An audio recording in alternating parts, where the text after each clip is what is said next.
En este video seguiremos destacando algunas características de los datos y de su recolección, revisión y cómputo. Pero antes de empezar con la siguiente transparencia, les quiero pedir que escriban por ahí, sin consultar Google ni alguna otra fuente, ¿cuántos grados de temperatura tendría alguien con hipertermia maligna? Cuando en el salón de clases yo hago esta pregunta, las respuestas varían mucho desde 39 hasta 42, 43 grados centígrados. Y siempre que nosotros utilizamos una variable, cualquiera que sea, seguramente tendrá muchas definiciones. Algunas iguales a la que estemos utilizando, otras muy aproximadas y otras muy diferentes. ¿En qué temperatura pensaron ustedes cuando les dije hipertermia maligna? Ya que cada uno puede tener una definición diferente de una variable, siempre es conveniente tener una definición operativa de las variables que estamos utilizando y expresarla. Por ejemplo, para definir un caso de sarampión, podríamos utilizar cualquiera de las siguientes tres, y las tres podrían ser útiles, aunque las tres tienen limitaciones.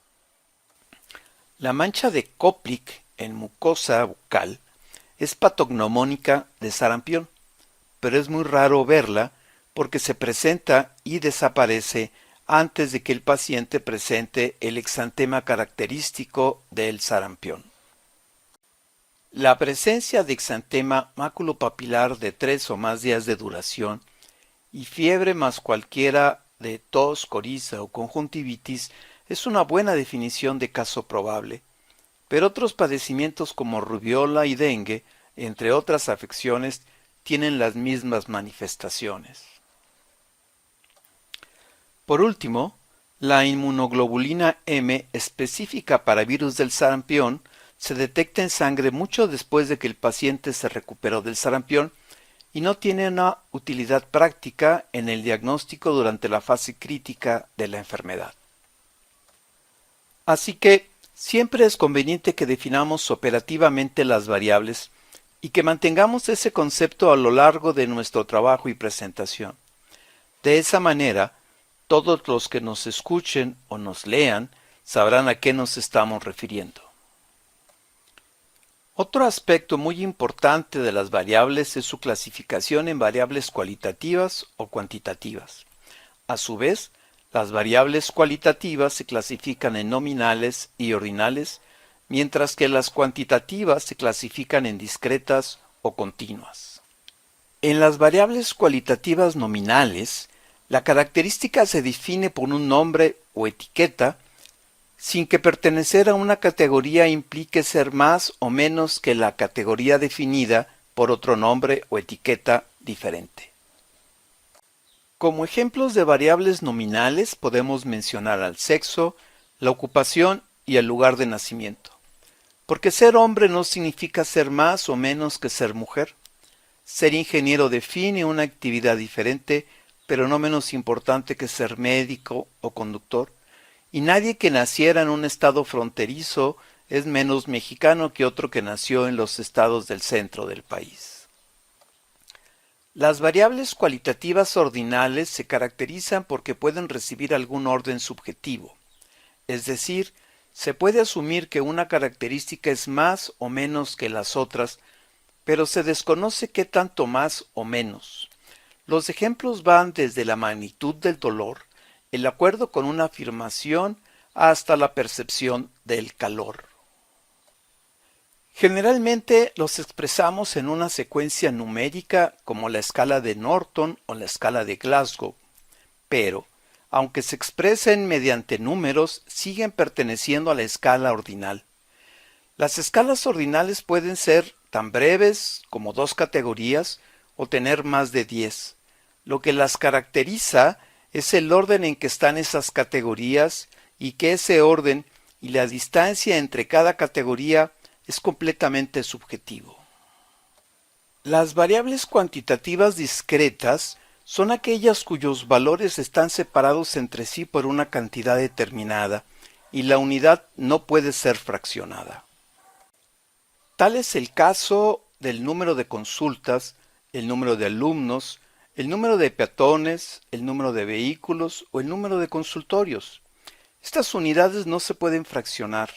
No es posible dar media consulta ni tener medio consultorio, de dividir por mitad al autobús y mucho menos quedarnos con medio alumno, porque al dividirlos perderían su naturaleza.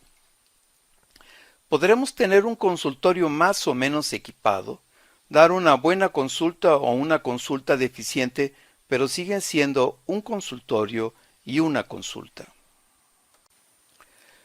Las variables cuantitativas continuas son aquellas en que la escala de medición se puede dividir en una cantidad infinita de valores entre dos puntos cualquiera.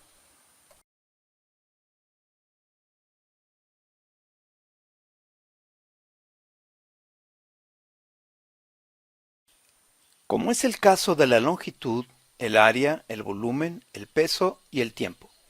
Un metro se puede dividir un número infinito de veces, al igual que medio metro o que un centímetro. Lo mismo pasa con el área, el volumen, el peso y el tiempo. Al respecto del tiempo, es necesario hacer una mención especial, porque si bien es cierto que el tiempo es una variable cuantitativa continua, a la edad la manejamos como una variable discreta. Piensen en su edad. ¿Qué edad tienen? Seguramente la respuesta es un número entero, no sé, 20, 30 o 40 años. Y ese número se mantiene hasta un día antes de nuestro cumpleaños, cuando le sumamos 1 a la edad. Que yo haya escuchado, nadie dice 35.22 años o 50.75 años. Aún en los recién nacidos contamos días completos y en los infantes contamos meses sin comentar las fracciones. La clasificación de una variable, según se trate de cualitativa o cuantitativa, es muy útil porque nos ayuda a definir el análisis estadístico que debemos aplicar. Y para ello vamos a utilizar este esquema simplificado. Cuando tenemos una variable cualitativa, el análisis a realizar se basa en el cálculo de una proporción o de una tasa. Cuando la variable es cuantitativa, el análisis se realizará calculando una media y su desviación estándar. De manera alternativa también se podrá calcular la mediana y el rango. Cuando tratamos con dos variables cualitativas, buscamos calcular una diferencia o una razón, sea de proporciones o de tasas. Cuando de las dos variables una es cualitativa y la otra es cuantitativa, lo que calculamos es una diferencia de medias o promedios. Y cuando tenemos dos variables cuantitativas, lo que calculamos es una correlación y la regresión.